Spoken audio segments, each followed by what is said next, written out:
Here is a short webinar excerpt from the Winning the Environment, Enviro-Testing Your Ability to Execute a Time Mindset webinar that we did with Jason Heng. Let's have a quick listen to this excerpt.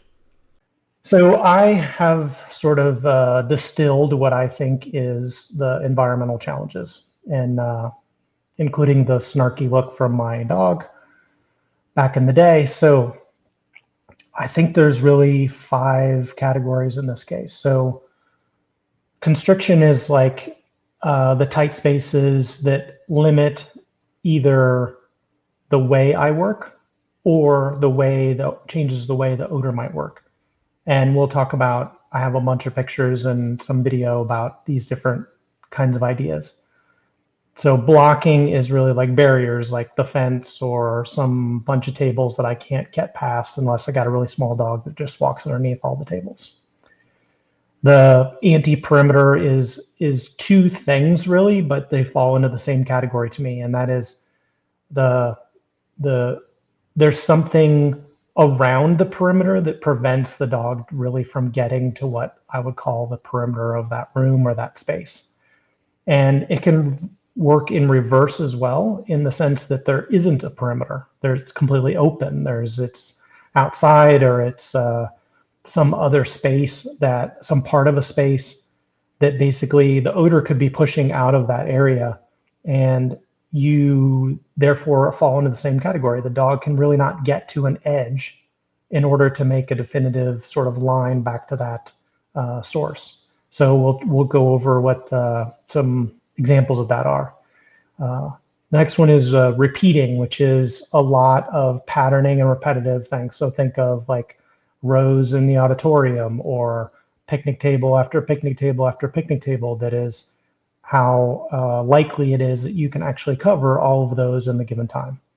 And then the last one that is really the wild card for the environment is all of the distraction items. So noises, animals, heat, noise of environment, things that are going on at the trial site or next to the trial site.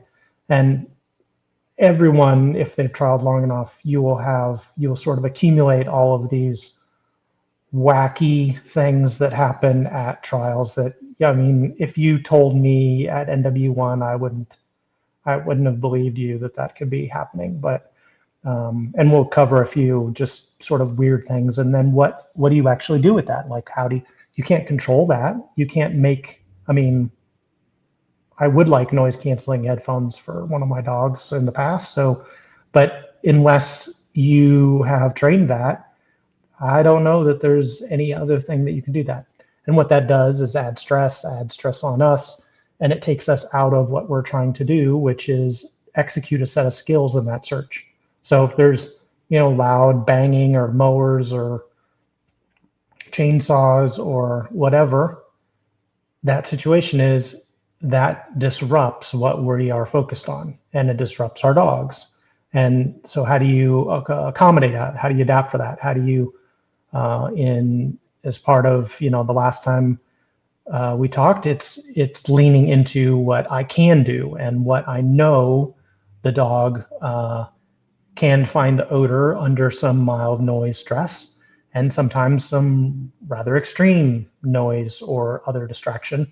And the question is, you can't know what the dog will do in every situation. So maybe they had a sensitivity in one search, and if you go into the next search and they perform fine, and you can't know that ahead of time. So it's still about the executing of what I think those skills are.